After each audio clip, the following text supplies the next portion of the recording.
저는 오늘 이 말씀을 이렇게 집에서 묵상을 하는데요. 이런 생각이 나더라고요. 사람이 가장 사람답게 사는 것이 과연 무엇인가 하는 그런 생각이 갑자기 드는 겁니다.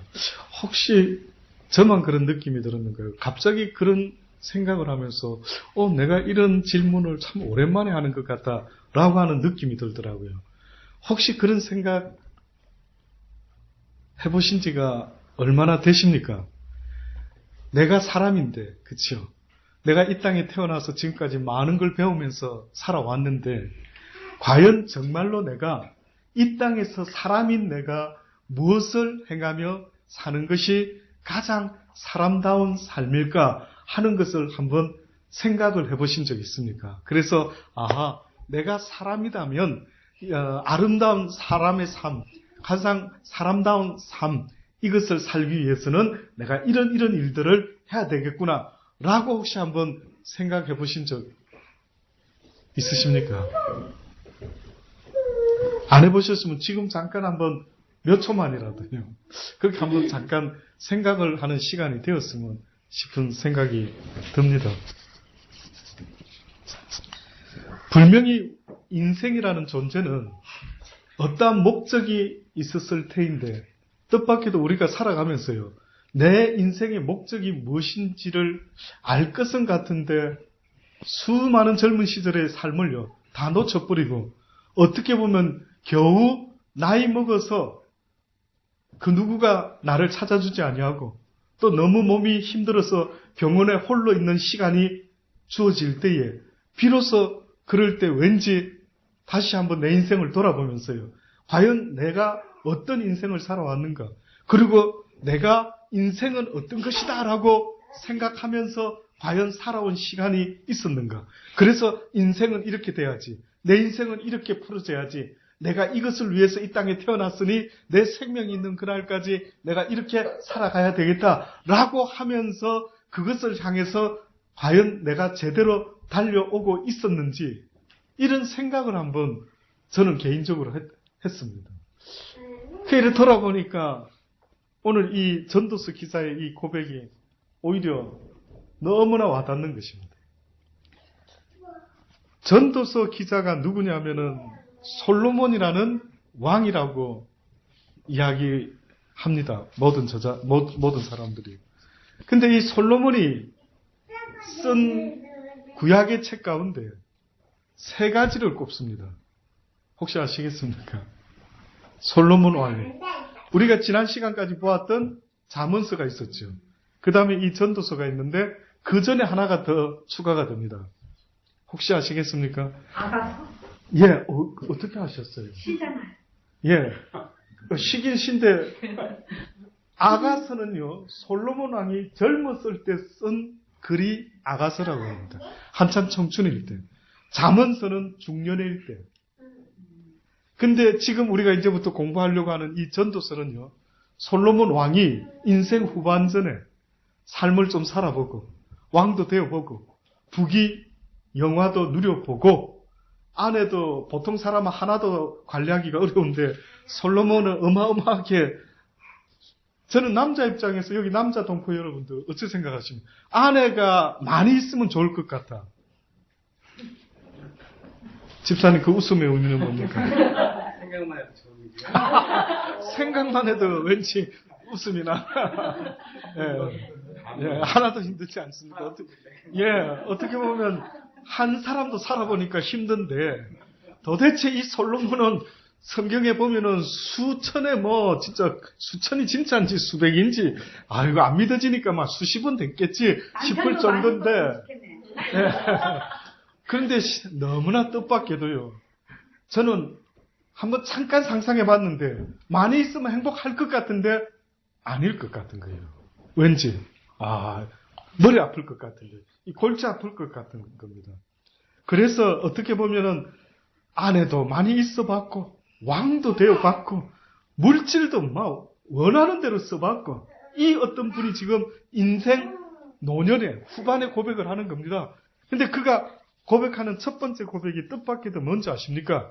전도자가 가로되 헛되고 헛되며 헛되고 헛되니 모든 것이 다 헛되고 헛되도다.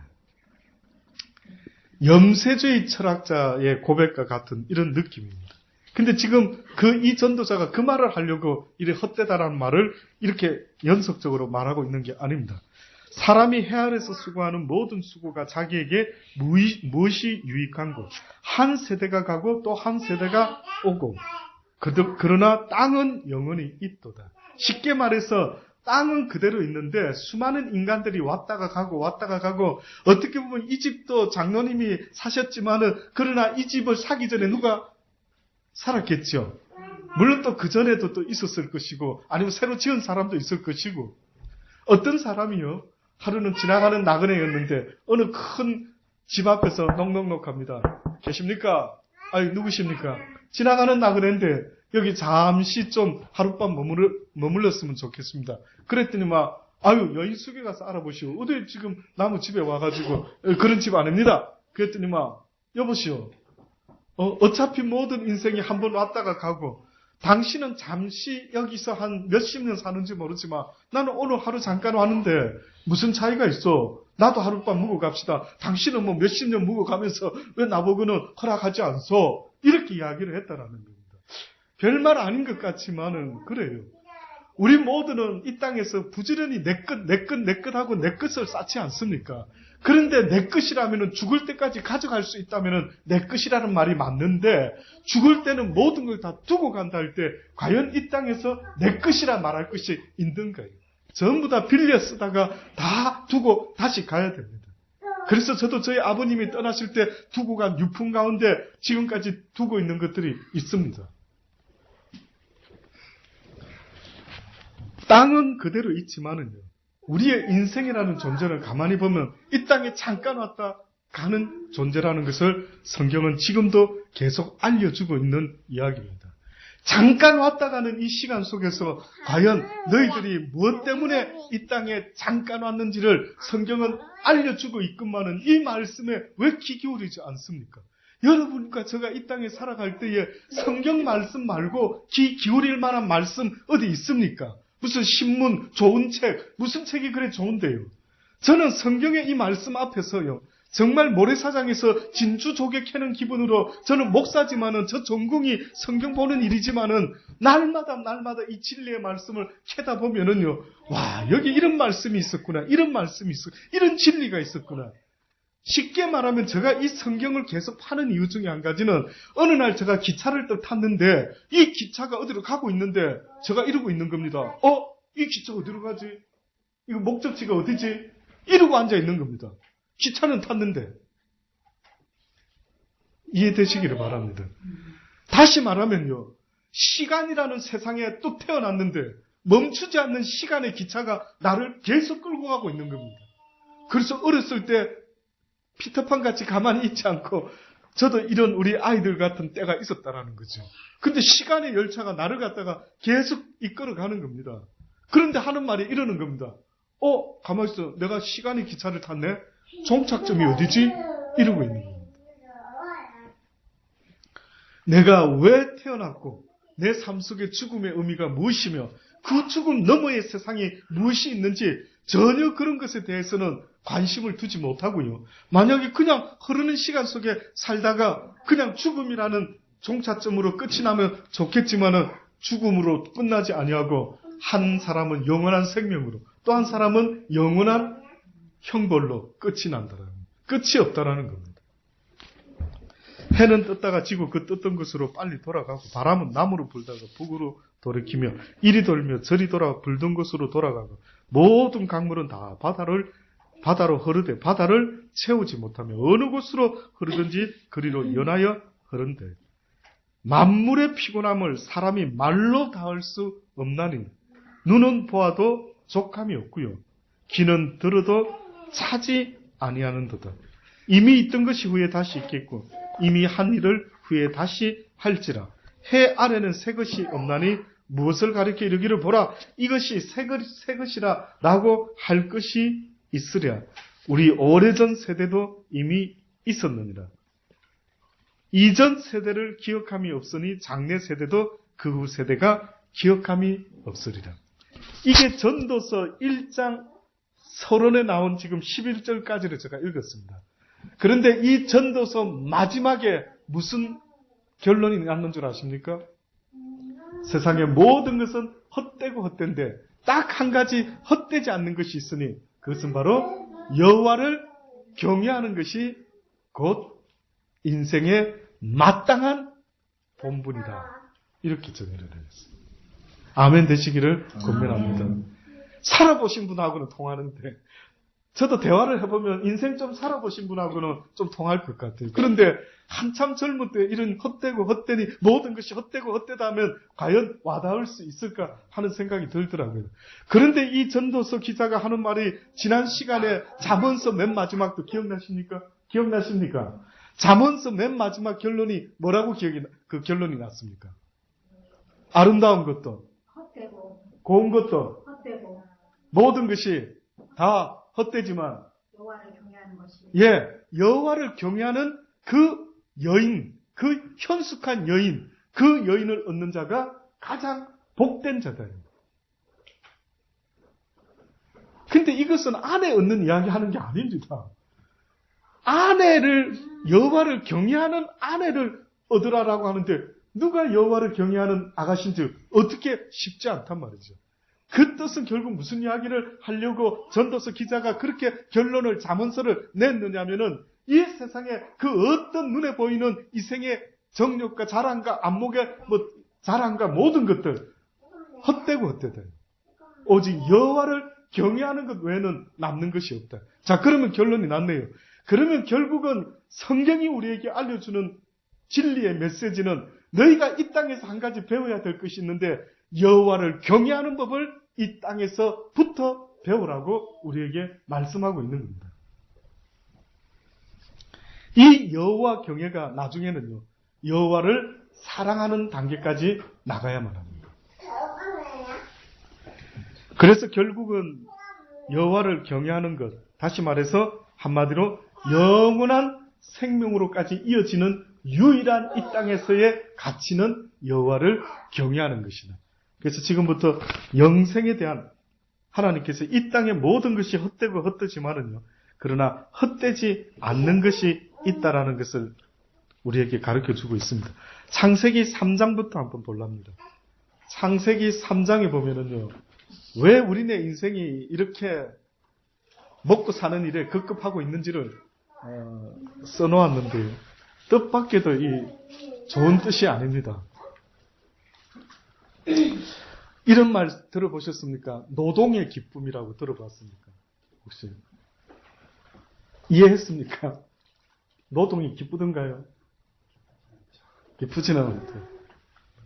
예, 근데 노동의 기쁨, 일하는 기쁨, 호모사피언스에서 인간은 지성적인 존재, 사회적인 존재이다. 이런 표현도 하기도 하고, 어떻게 사회학자들이 이야기를 하죠. 노동의 기쁨이라는 그 이야기 들어보셨습니까? 노동의 기쁨. 일하는 기쁨. 인간이라는 존재는 일을 하면서 기쁨을 얻는 존재다. 이게 저는 어디서 나온 말인가 가만히 궁구를 해보니까요. 성경 창세기에 보면은 하나님이 아담과 하와에게요, 어떠한 일을 맡겼을 때에 잘은 모를 수도 있지만은 아담이 아마 굉장히 일하는 자체, 하나님이 명령하신 그 일을 행하는 그 자체가 굉장히 기뻤던 것 같습니다. 어떤 일을 맡겼죠? 이 땅에 있는 모든 짐승들을, 모든 자연을 다스리고, 너는 이 땅에 번성하고 충만하고, 그래서 그 모든 걸 통해서 하나님을 영화롭게 하라. 아마 아담과 하와가 죄짓기 전에 무슨 노동을 했을 거 아닙니까? 근데 그 노동을 했었는데 그 노동 자체가 너무 기뻤다. 이게. 하나님이 명하신 그 미션을 행하면서 일하는 그 일은 굉장히 기뻤답니다. 기뻤던 것 같아요. 어떻게 아냐고요? 그래서 창세기 3장에 보니까 죄를 범하고 나서부터 아담에게 하나님이 벌을 내리기 시작하는데 뭐라고 벌을 내리느냐면요. 내가 내 아내의 말을 듣고 내가 너더러 먹지 말라 나무 실과를 먹었은즉 땅은 너로 인하여 어떻게 된다고요? 저주를 받게 됐고 너는 종신토록 수고하여야 그 소산을 먹으리라. 너는 종신토록 수고하여야 그 소산을 먹으리라. 원래 그 소산, 다시 말하면 씨 맺는 채소와 열매 맺는 과일을 하나님이 아담과 하와에게 주었습니다. 그래서 아담과 하와는요, 먹고 사는 일 때문에 땀 흘리고 수고하고 노동한 적이 처음에는 없었습니다. 처음에 하나님이 아담과 하와에게 내리신 명령은 너희 육신을 위하여 먹고 살도록 일을 주신 게 아니고, 잡을 소개해 준 게 아니고, 너희는 나 여호와가 기뻐하는 그 일을 하라. 근데 그 일이 하니까 재미가 있는 거예요. 오, 재밌어. 오, 재밌어. 그러고 일을 한 겁니다. 그런데 갑자기 선악과를 따먹고 나니까 하나님이 아담에게 벌을 내리시는데, 뭐라고 지금 벌을 내리시냐면은 너 때문에 땅이 저주를 받았다. 그러면서요, 어떤 집안이 안 되는 집안이 있고 어떤 집 농사가 잘 안 되고 이러죠. 그 근본 원리는 이런 원리입니다. 근데 회개하고 구원받은 백성이 저주받은 땅에 들어가서 농사를 지으면요, 이게 달라지는 겁니다. 이 비밀을 누가 알겠습니까? 누가 귀신이 나오고 흉가가 되고 아우 저 집에 들어가기만 하면 망해서 나오고 뭐 이런 어떤 그 이야기 가끔 들을 때 있지 않습니까? 오싹하기도 하고. 근데 사실은 하나님을 믿는 사람이요, 그런데 딱 들어가면 남들은 들어와서 안 되는데 그 사람은 되는 겁니다. 이 원리가 뭐냐면은 인간이 죄를 범했을 때 함께 저주를 이유도 없이 받은 것이 누구냐면 땅이에요, 땅. 그럼 이 땅이라는 의미는 바로 나의 기업을 말하는 겁니다. 그 저주를 받았습니다. 그 땅은 너로 인하여 저주를 받고 너는 종신토록 수고하여야 그 소산을. 결국 원래는 먹고 살려고 살았던 존재가 아닌데 이제는 종신토록 죽을 때까지 네가 수고하고 애를 써야 겨우 먹을 것을 먹게 되리라. 땅이 내게서 그 다음에요, 가시덤불과 엉겅퀴를 낼 것이니 너의 먹을 것은 밭의 채소인즉 내가 얼굴에 땀이 흘려야 식물을 먹고 필경은 흙으로 돌아가리라. 그럼 또 여쭤볼게요. 네가 아무리 애를 쓰고 하지만 저주받은 이 땅이 너를 위해서 먹을 수 있는 것들만 내면 딱 좋겠는데 그것만 내지 않고 지금 뭘 낸다 했습니까? 가시덤불과 엉겅퀴를 낸다 그랬어요. 그러면 이 뜻은 결국은 또 뭔 줄 아십니까? 네가 아무리 땀 흘린 대가를 얻고 싶지만은 그러나 사기당하고 썩고 망하고 희한한 어려움을 당할 수밖에 없을 것이라. 이것이 바로 인간이 죄를 지었을 때 함께 변화된 우리의 삶이라고 성경이 말씀하고 있는 겁니다. 제가 이 말씀을 서두에 지금 드리고 있는 이유가 뭐냐 하면은요, 지금도 수많은 사람이 이 헛되고 헛된 일, 죄의 결과의 삶을 살아가고 있는 사람들이 이 땅에 얼마나 많이 있는지 모릅니다. 물어보세요. 옆에 있는 사람 보고. 당신이 새벽에 잠을 자는데 누가 새벽에 전화를 해가 집사님 저랑 어디 좀 가십시다. 그러면은 일어날 사람이 쉽지 않습니다. 근데 만약에 누가 집사님 저랑 가서 1시간만 일하고 오면 누가 1,000불 준대요. 집사님 갈까요 안 갈까요? 이현정 집사님. 안 가요. 그럼 조금 뭐 여유가 있다 이거죠. 이현 집사님. 가요. 갑니까? 네. 예. 누가 나보고 5분 안에 가요. 이렇게 돼야 좀 제가 그 다음 말을 하는데 우리 집사님은 눈치도 없이 그냥 뭐 안 간다 이래가지고 할 말을 좀 잃었습니다만. 예. 진짜로 저도 목사지만요. 만약에 누가 나보고 목사님 해피룸 딱 새벽 기도 시간인데 뭐 저랑 가서 1시간만 일하고 오시면 누가 1,000불 준답니다. 이러면 저는 고민 조금 할 것 같습니다. 아유, 정은찬 선교사 보고 좀 해라고 할까? 전도사님 보고 내 몸이 좀 불편해서 한번 갔다 와볼까? 아니, 어떻게 1,000원을, 1,000만 원을, 1,000불을 줘? 뭐 이렇게 한번 고민해 보겠죠. 무엇이 나를 움직이냐, 이거예요. 무엇이 내 삶을 이렇게 움직이고 있는 그 어떤 힘이 뭐냐라는 것을 이야기를 하는 겁니다. 지금 하나님이 우리에게 말씀하는 것은 너희들이 움직이는 그 이유는 기껏 먹고 살려고, 기껏 이 육신을 위해서는 너희가 먹고 살아보려고 그렇게 애를 쓰지만 너희의 영혼을 위해서 생각하고 고민해 본 적이 있느냐?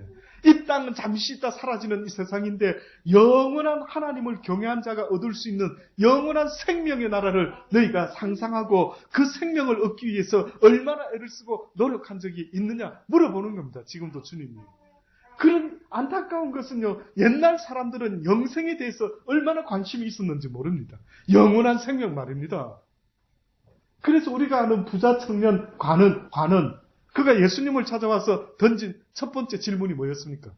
어떻게 해야 영생을 얻을까? 주여, 어떻게 하여야 내가 영생을 얻으리까? 답답한 겁니다. 저는 모르겠습니다. 있는 날 동안에 정말 사람들에게 외치고 싶은 게 얼마나 당신은 교회를 다니면서 영생을 생각하고 교회를 다녀본 적이 있느냐? 내가 어찌하여야 아버지 영생을 얻으리까? 이 생각을 해본 적이 있느냐? 기껏해야 교회를 부흥시키고 기껏해야 목사 시키는 대로 혹은 목사를 기쁘게 교회를 기쁘게 주님이 뭔가를 큰 교회 만드는 걸 기뻐 성경에 주님이 교회 크게 만들어라 한 적이 어디 있습니까? 모이는 일에 그렇게 많이 모이게 끌어 사람을 모아라고 언제 말했습니까? 성경에. 오히려 하나님의 말씀대로 어떻게 했습니까? 살도록 가르치라 그랬죠. 모여서 기도하고 힘을 얻고 나가서 하나님의 빛과 소금의 모습으로 오늘도 장로님 기도하신 것처럼 빛과 소금의 크리스찬의 삶의 모습을 보여라고 성경이 우리에게 누누이 말하지 않습니까? 그런데 어느 날 어느 순간에 보면은요, 내가 정말 영생을 얻기 위해서 무엇을 하리까? 뭐라고 결론 났습니까? 영생을 얻기 위해서 뭐 해라 했죠, 주님이? 가진 것을 다. 예. 예, 처음에 이렇게 물어봤습니다. 네가 어떻게 배웠느냐? 저는 어렸을 때부터 11조도 잘하고 봉사도 하고 부모 공경하고 또 이렇게 나름 가난한 사람 도와도 주고 이렇게 하고 다 했습니다. 이랬죠. 다 했습니다. 또 할 게 있겠습니까? 이랬어요. 그분이, 그 젊은이가. 그랬더니만 주님이, 그래. 네가 모든 걸 그렇게 참 잘했구나. 근데 뭐라고요? 한 가지 부족한 것이 있다 이랬습니다. 그러면서 뭐라고 말했느냐면, 네가 가진 재물을 다 가난한 자들에게 팔아서 나눠주고, 그리고 어떻게 하라고요? 나를 쫓으라고 했습니다. 무슨 의미일까요? 왜 하필이면 그 젊은이가 영생을 얻으려고 이렇게 주님 앞에까지 나왔는데 왜 그 젊은이에게 너의 가진 재물을 다 팔아서 가난한 자에게 나눠주고 그리고 나를 쫓아라고 했을까요? 그리고 그 젊은이가 돌아갈 때에 그 얻고 싶어하는 영생의 길을 주님이 딱 답을 알려줬는데 왜 그 답을 듣고는 고민하면서 돌아갔을까요? 왜요? 재산이 힘이 많으므로 예. 그걸 나눠주기가 싫어서. 네. 만약에 내 재산이 한 50불쯤 있었다면 우리 이남 집사님 어땠을 것 같습니까? 어이구, 예, 빨리 나눠주고 얼른 주님, 이래. 근데 하필이면 이 부자 청년은 50만 불 이상이 있었던 모양입니다. 이러니까 이게 뭐지? 이거 하필이면 내가 부자인 걸 어찌 알으셨을까? 내가 좀 저금해 놓은 게 많이 있었는데 어떻게 하시고 이런 갈등 속에 고민하고 돌아갔죠. 결국은 어떤 모습을 우리에게 보여주시는 것 같아요. 무슨 모습이냐면요. 주님을 따르고자 하는 그들도 그 목적이요. 이 땅이 아니라는 사실을 한시도 잊지 말아라고 하는데 자꾸만 잊어먹는 것 같아요. 그래서 야고보나 요한 이런 사람 그 엄마가 한 번은 그렇죠. 모친이 아유 주님이 왕이 되시면 우리 아들 우장승 자장승 좀 하게 도와주십시오. 이럴 때 네가 뭘 구하는지 알지를 못하고 있구나. 네 인생의 목적이 지금 무엇을 향하고 있는지 전혀 알지 못해. 쉽게 말하면요. 지금도 저도 여러분도 믿음 있는 척 하지 마십시오. 어떻게 보면. 지금도 여러분 가슴 속에 세상에서 뭐 되는 것과 죽어봐야 아는 것 택해봐라 하면은요. 그렇게 그쪽보다는 이쪽을 자꾸 택하려는 이 육신의 본능이요. 얼마나 강한지 모릅니다. 그래서 성경은 우리에게 분명히 말씀해 주는데요. 제가 이 말씀을 보겠습니다. 마태복음 18장. 마태복음 18장에 있는 말씀입니다.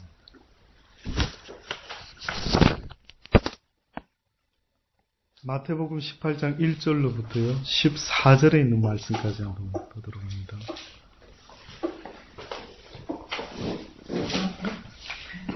제가 읽어드릴게요. 마태복음 18장 1절로 14절에 있는 말씀까지입니다.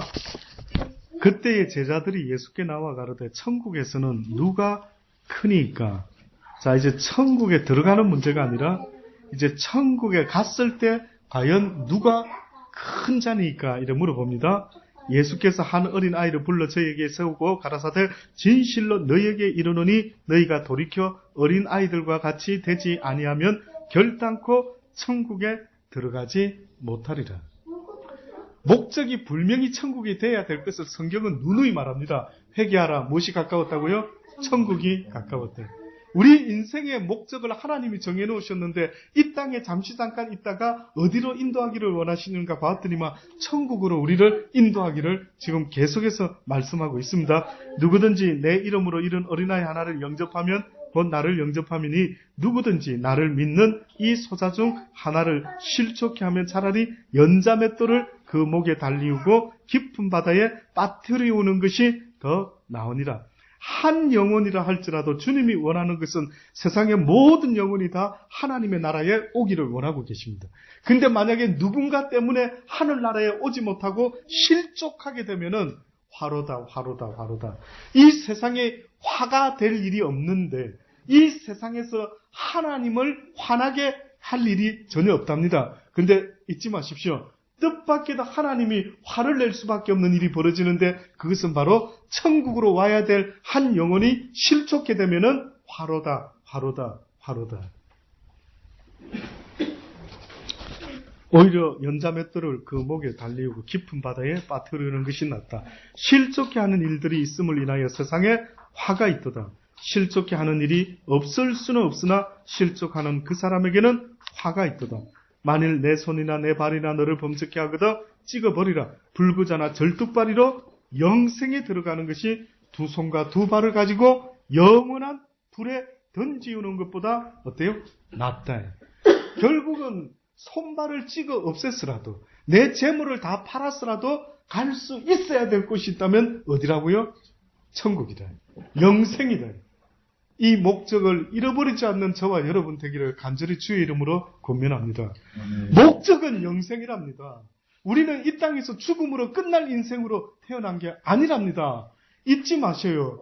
여러분이 부자 되려면 어떻게 노력하는지 아시죠? 여러분이 자녀들을 키울 때에 그 자녀가 대학교에 들어가게 하기 위해서는 어렸을 때부터 어떻게 공부시키는지 아시죠? 그렇다고 한다면은 여러분의 영혼이요. 어떻게 하면 하나님의 나라에 들어갈 수가 있을까? 혹시 배우셨습니까? 배우신 것이 있다면은 성경의 말씀이 맞다면은요.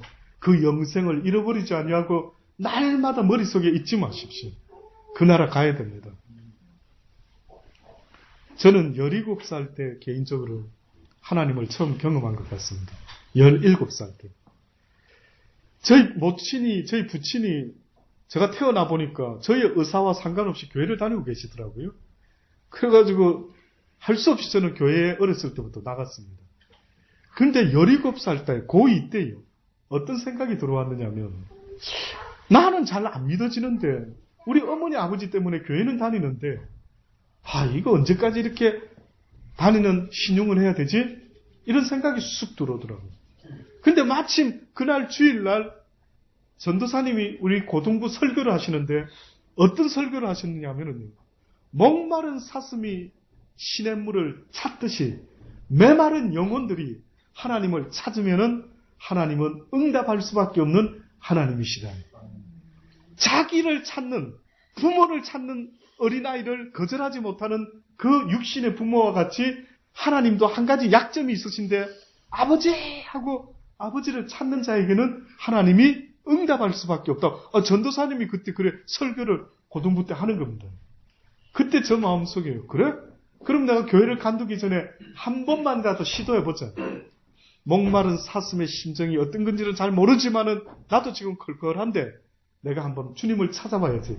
그래도 주님이 응답 없다면은 내가 교회를 이제부터는 안 가야지. 이런 결심을 해봅니다. 갑자기 목마른 사슴의 심정을 하나님께 좀 표현하고 싶은데 어떻게 해야 저분이 알 수 있을까 고민하다가 새벽 기도가 떠올랐던 겁니다. 그래? 그럼 내가 어머님하고 내일부터 새벽 기도 가야지. 그래서 내가 얼마나 목이 걸걸한지 정말 하나님 내 이렇게 어머님 아버님 때문에 교회 다니는 것은 더 이상 못하겠습니다. 내 스스로 주님을 알고 정말 믿고 다녀야 되지. 이게 언제까지 이렇게 되겠습니까? 그 결심을 고등학교 2학년 때 한 겁니다. 그래서 제가 목마른 심정을 알려드리기 위해서 하나님께요, 저희 어머님께 결심을 전했죠. 어머님, 내일부터는 새벽 기도 가실 때 저를 깨워주세요. 제가 같이 가겠습니다. 그래서 저희 모친이 깨워서 이제 같이 가기 시작합니다. 근데 첫날 무릎을 꿇고 기도를 하는데요. 이게 웬일입니까? 분명히 눈을 감았는데 이 어두움 속에서 무슨 영상이 필름이 돌아가듯이 저 눈앞에서 막 돌아가는데 17평생이 보이는데 모든 삶이 다 죄뿐이더라고요. 그래서 저는 하나님을 처음 경험했을 때 무슨 일이 있었습니까? 라고 물어보신다면 저는 나의 죄를 보았다라고. 하나님이 저 죄를 지적해 주시더라고요. 네가 어떤 인간이라는 걸 알려주시더라고요. 그때 제가요 17살 소년이 콧물 눈물을 얼마나 쏟았는지 마룻바닥에 들어붙어가지고 나중에 몇 시간이 흘렀는지 몰랐는데 보니까 막 엉망진창이 되어 있는 겁니다. 제가 태어나서 아마 그렇게 눈물 콧물을 쏟아본 적은 처음이었던 것 같아요. 아마 이사야 선지자가 하나님의 성전에서 여호와 하나님의 영광의 임재를 보았을 때 그가 갑자기 두렵고 떨림으로 내가 부정한 백성들의 입술을 가진 백성들 가운데 내가 망하게 되었도다 라고 그가 말했던 것처럼 곧 그의 회개가 터진 겁니다. 그게 이사야의 회개의 고백이었던 것입니다. 주여, 내가 이 죄 많은 백성 가운데 똑같은 백성인데 내가 영광의 주를 보았으니 이제 내가 죽게 생겼네요. 이렇게 말했던 겁니다. 베드로가 주님의 말씀을 들었을 때에 주여 나는 죄인으로서이다. 나를 떠나소서라고 말했던 것처럼 이사야도 그랬던 것처럼 저 역시도 17살밖에 안 되었지만은요. 보니까 모든 게 죄더라고요. 지금도 너무 감사하더라고요. 그 회개 없이는 하나님의 진리의 말씀이 저의 심령에 싹을 틔울 수 없다라는 걸 나중에 깨닫게 하시더라고요. 네가 진정 나와 관계가 시작되려면은 이제 네가 회개가 있지 아니하면 어떠한 관계도 시작될 수가 없다라는 걸 알려주시더라고요. 그 이후로부터 지금 이 시간까지 그 전능자의 간섭을 받으면서 왜 제가 호주에 왔는지, 제가 왜 앞으로 무엇을 하며 살아야 되는지 그 전능자께서 다 깨달음을 주시더라고요. 분명히 저는 주의 이름으로 여러분에게 알려드릴 수 있습니다. 누구든지 나 여호와를 그렇게 찾는 자는 내가 거절하지 않겠대. 근데 주님이 그러셔요. 기분 나빠하셔요. 네가 나를 찾을 때 과연 네가 재물을 구할 때처럼 나를 그거보다도 더 찾은 적이 한 번이라도 있었느냐. 돈 벌 때 그 심정으로 나를 찾아본 적이 있었느냐. 우리가 돈이 없으면 못 먹고 사는데 먹고 살려고 열심히 돈을 목숨 걸고 벌지 않았습니까? 근데 하나님이 기분 나빠하시더라고요. 왜 누구한테는 응답하시고 왜 누구한테는 응답을 안 하십니까? 물어보니까요. 나는 그런 자들에게는 응답할 수 없단다. 어떤 자들요? 나 여호와를 찾고 구하는데 그저 틈틈이 시간 날 때 뭐 몇 번 부르다가 누구는 뭐 어쩌다는데 왜 나한테는 응답을 안 하시지? 나는 그들에게는 응답할 수가 없다 하시더라고요. 뜻밖이죠. 그러니 세상에도 돈 벌려면 그렇게 애를 써야 되는 것처럼요. 전능자를 만남으로 영생을 얻기 원한다라고 할 때 성경은 우리에게 뭐라고 말씀하느냐면은 네 마음과 목숨과 힘과 뜻을 다하지 아니하면 목마른 사슴처럼 여호와를 찾지 아니하면 결단코 만날 수가 없다라고 말씀하더라고요. 저는 여러분이 죽기 전까지 여러분의 삶 가운데 내가 이렇게 땀방울이 핏방울이 되도록 애써본 적은 없었노라라고 그것이 바로 여호와를 찾는 일에 한 번만이라도 해보시고 나서 하나님이 없다라고 말씀하실 수 있기를 바랍니다. 그래 보신 적 있습니까? 한 번만이라도 내가 이렇게 기도하다가 그냥 너무 힘든데 나 죽으면 죽으리다. 아버지 응답 안 하시면 나 여기서 이렇게 죽으렵니다. 아버지 앞에서 죽으려고 작정을 하면은요, 그 전능자는 죄송한데요, 거절하지를 못하는 약점이 있으세요. 이 약점을 하나님 스스로가 우리한테 비밀을 알려놓은 성경의 말씀이 있습니다. 그게 뭔지 아십니까? 불의한 재판관 이야기가 그렇습니다. 불의한 재판관 이야기를 여러분 어떻게 이때까지 들으셨는지 모르지만 거기 보면은 하나님의 약점이 들어가 있어요. 약점이. 와, 모르셨죠? 오늘 엄청 깨달으시면 나중에 꼭 짜장면 한 그릇 부탁드립니다. 저는 여러분이 말씀 좀 듣고 깨달았으면 제발 깨달음이 진짜 있으시면 전화 좀 주십시오. 목사님 지난 주일날 수요일날 깨달음이 있었습니다. 짜장면 한 그릇 하시죠. 왜 그런 걸로는 연락 안 주시면서 돌잔치, 무슨 백일잔치, 결혼식 너무하다. 주의 말씀은 은과 금보다 어떻겠습니까? 귀하다 했죠. 이 보석 진주보다도 귀한 게 주의 진리의 말씀이다. 이 말씀을 얻으려고 여기서 저기서 돌아다녀도 얻지 못하던 시대에 이 땅에 먹을 것, 입을 것, 마실 것이 없어서 기근이 아니라 여호와의 말씀을 듣지 못한 것이 기근이라고 하는 그런 시대도 있다고 하지 않습니까? 그래서 말라기 선지자 이후로부터 세례 요한이 오기까지 400여 년 동안 암흑의 시대라요. 암흑의 시대.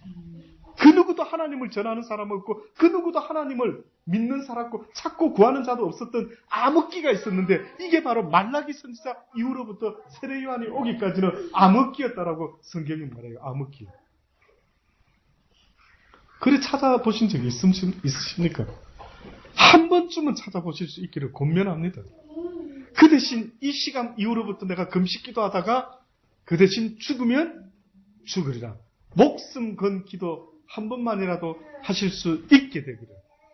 그동안에 했는데 목사님 영 저는만 느낌이 없습니다. 이러시는 분을 위해서 드리는 말씀입니다. 느낌이 있으신 분들은 뭐 괜찮습니다만 아직 한 번도 못 느꼈습니다 한다면요, 정말 한번 목숨 걸고 그 전능자를 구하는 일이 있기를 바랍니다.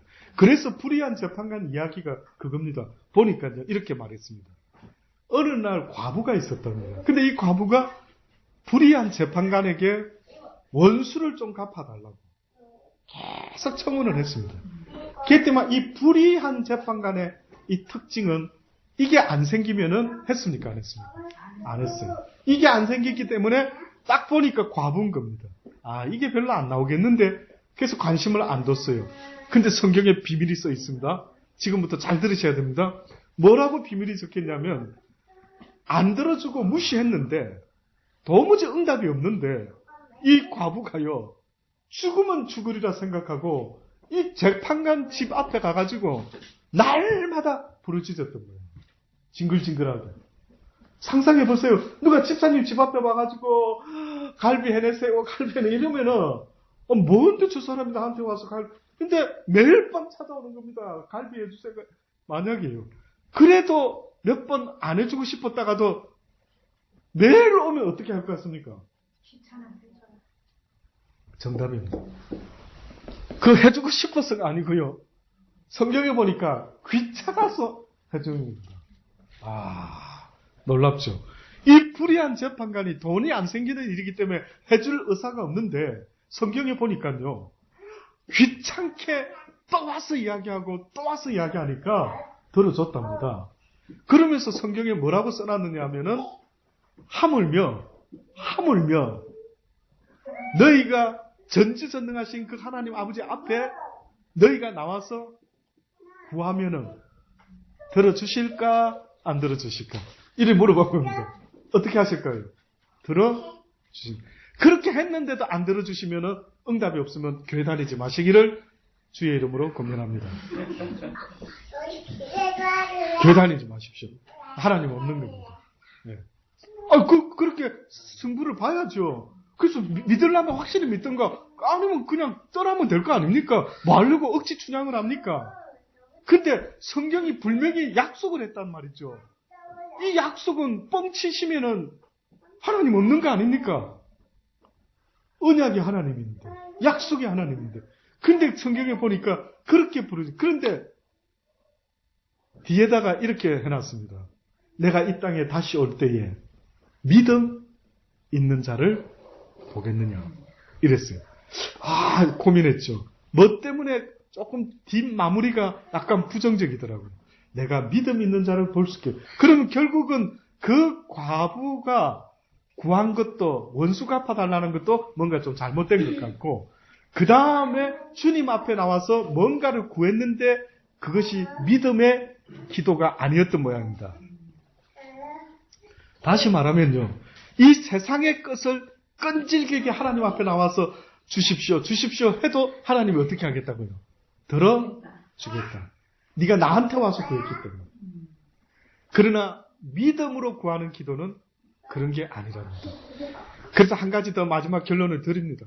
성경이 원하는, 하나님이 기뻐하는 기도가 있다면요, 이 세상의 것을 구하는 것은 하나님이 원하지 않습니다. 왜냐하면 이 세상의 것은요, 뭐 때문에 일이 이렇게 우리가 힘들게 사느냐 하면은 우리의 죄 때문이라고 성경이 창세기에 써놓지 않았습니까? 그러면 하나님은 지금 우리에게 뭐라고 말하냐면, 먼저 너의 기업이 다시 회복되기를 원하고 너의 땅이 다시 풀어지기를 원하느냐? 그래야면 네가 어떻게 하라고요? 회개하라. 결국은 회개하지 않는 심령이 이 땅에서 살아가는 손대는 모든 사업들은요, 모든 일들은 안 되게 되어 있습니다. 되면은 저주입니다. 되면. 안 돼야 됩니다. 안 돼서 어렵고 힘들어야 돼요. 그래서 어느 정도로 어렵고 힘들고 회개 못한 인간들이 삶이 얼마나 힘들어야 되냐면은 애굽에서 종살이 하던 그들과 같이 힘들어야 됩니다. 그래서 애굽에서 종살이 하던 그들이 너무나 힘이 드니까 나중에 어떤 기도가 나옵니까? 아브라함의 하나님, 이삭의 하나님, 야곱의 하나님을 찾아 부르기 시작합니다. 그래서 이 땅에서 그 고난이라는 것은 어떻게 보면 하나님이 부르시는 하나의 사인이다라고 볼 수가 있습니다. 모든 고난 똑같습니다. 저도 어느 날 기도 중에 하나님께, 하나님, 우리는 고난을 싫어하는데 어째서 고난이 우리 인생에게 이렇게 잊을만 하면 나타나고 잊을만 하면 나타나고, 이 고난 좀 없을 수 있으면 없애고 싶습니다. 막 그런 기도도 해본 적이 있습니다. 그런데 뜻밖에도 응답이 뭐였는 줄 아십니까? 내가 너희를 유일하게 내 나라로 나를 쳐다보게 만들 수 있는 유일한 방법이 있는데 그것은 바로 고난이다 하시더라고요. 말로 하면 안 됩니까? 말로 해주시면 안 됩니까? 안 된답니다. 왜요? 너희의 육신이 이미 악한 것에게 넘어갔기 때문에. 너희 마음은 내가 알지만 너의 육신의 법은 날마다 너를 사로잡아 오는데, 이 육신의 법을 멈출 수 있는 유일한 은혜는 고난이라는. 그래서 고난 가운데 여호와를 배웠다라는 말이에요. 고난이 없으면 하나님 쳐다볼 사람이 많지가 않는 겁니다. 그래서 이스라엘 백성이 갑자기 아브라함의 하나님을 기억해냈다라는 것, 기억된 바 됐다라는 이 말씀은요, 결국은 하나님이 기억할 수 있었던 그 이유는 그들이 고난 가운데 하나님을 목 놓아 불렀던 것입니다. 저는 여러분이요, 세상의 어떤 풍성함이 여러분으로 하여금 기도를 못하게 하는 일을 만들어낸다 한다면 오히려 모든 것들이 어려울지라도 오히려 하나님을 부를 수 있는 은혜가 여러분에게 있기를 바랍니다. 그게 은혜입니다. 이해할 수 없는 아주 역설적인 그 이야기가 바로 이 이야기가 됩니다. 결론적으로 주님이 분명히 말씀합니다. 어떤 사람이 양 100마리가 있는데 그 중에 하나가 길을 잃었으면 그 99마리를 산에 두고 가서 길 잃은 양을 찾지 않겠느냐? 진실로 너희에게 이르노니 만일 찾으면 길을 잃지 아니한 99마리보다 이것을 더 기뻐하리라. 이와 같이 소자 중에 하나라도 잃어버리는 것은 하늘에 계신 너희의 아버지의 뜻이 아니라. 아버지는 한 영혼이라도 어떻게 하기를 원한다고요? 천국으로 데려가기 위해서 이 땅에 예수님을 보내셔서 잃어버린 양을 찾도록 하셨다라고 그렇게 말씀합니다. 저 같은 종들이 하는 역할은 하늘나라 있다라는 걸 선포하는 겁니다. 기억하십시오. 여러분들이 왔던 그 영혼의 고향이 있습니다. 언젠가 하늘나라로 가야 됩니다. 언젠가 주님 앞에 서야 됩니다. 그러니 이 땅에 있는 날 동안에 영생을 잊지 마십시오. 영원한 생명이 있음을 잊어먹지 말고 내가 어찌하면 영생을 얻으리까? 그 부자 가는도 영생 얻어보려고 예수님께 나왔다 하지 않습니까? 저도 여러분이 앞으로의 목적이요, 그 주님 앞에서 영생이 되기를 간절히 주의 이름으로 권면합니다. 그 목적을 향해서 애를 쓸 때에 하나님께서는 너와 네 가정이 구원을 얻게 될 것이라고 그렇게 약속합니다. 내 손에 붙잡고 있으면 안 됩니다. 저는 할 수 있는 게 없고 여러분도 할 수 있는 게 없는데, 내가 내 가정을 사랑하고 내 아내와 내 아이를 사랑한다면은요, 내 자신이 믿음으로 하나님 앞에 쓰임을 받을 수 있는 통로가 되기 위해서 믿음으로 내가 하던 모든 행위를 다 내려놔야만 된다라고 분명히 저는 권합니다. 여러분이 하려고 하면 안 된대요. 내가 내 아내를, 내가 내 남편을, 내가 내 자식을 어떻게 해보려고 하면은 안 됩니다. 해보지 않았습니까? 되든가요? 아유, 더 살아보셔야 됩니까? 안 된다니까요. 내 아내도, 내 남편도, 내 아이도, 내 마음도, 내 마음대로 안 된답니다.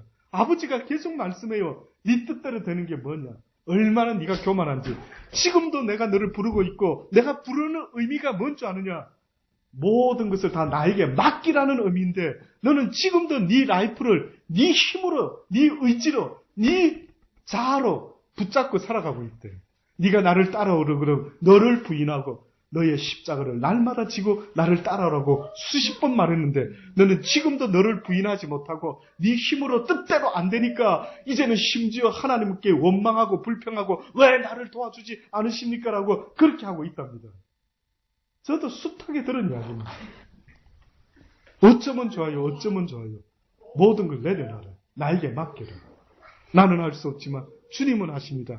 그때부터 내가 너를 통해서 나의 일을 할 것이라. 이제 그만 내려놓으실 수 있기를 원합니다. 그래서 여러분의 믿음이요, 내가 주님의 손을 붙잡는 게 아니고 주님이 내 손을 붙잡을 수밖에 없도록 나는 힘을 빼야 되는 것이에요. 기도하시겠습니다. 세상의 모든 것이 헛되고 헛되다고 주님 말씀하셨습니다. 아직도 헛된 세상을 뭔가 얻으려고 애쓰고 힘쓰고 살아가고 있지는 않는지요. 모든 것이 헛되고 다 헛되다라는 것을 언제쯤이면 깨달을 수 있을지요. 하나님 미리 말씀해 주심을 감사합니다. 헛된 세상에 오아시스와 같은 뜬구름과 같은 신기루를 붙잡으려고 몸부림치는 인생, 이제는 멈추게 하시고 이제는 유일하게 우리네 인생이 하나님께 드릴 수 있는 아름다운 것 하나, 여호와를 경외하는 믿음을 가진 우리가 되게 하여 주옵소서. 그로 말미암아 영원한 생명을 얻을 수 있는 우리가 되기를 주님 간절히 바라고 원합니다. 아버지, 이 땅에 오실 때에 다시 오신다고 약속하신 주님, 우리를 기억하여 주시고 우리가 주님 앞에 들리움 받을 수 있는 복된 믿음의 삶을 살다가 주님 앞에 들리움 받게 하여 주옵소서. 내 인생도, 내 생명도, 내 가정도, 내 아이들도, 나의 아내도, 나의 남편도 모든 것 다 내 것이라고는 아무것도 없음을 다시 한번 깨닫게 하셨으니 이제는 모든 것 주님께 돌려드리게 하여 주옵소서. 주신 말씀을 붙잡고 오늘 이 시간의 통성으로 우리 한번 기도하는 시간 되기를 바랍니다.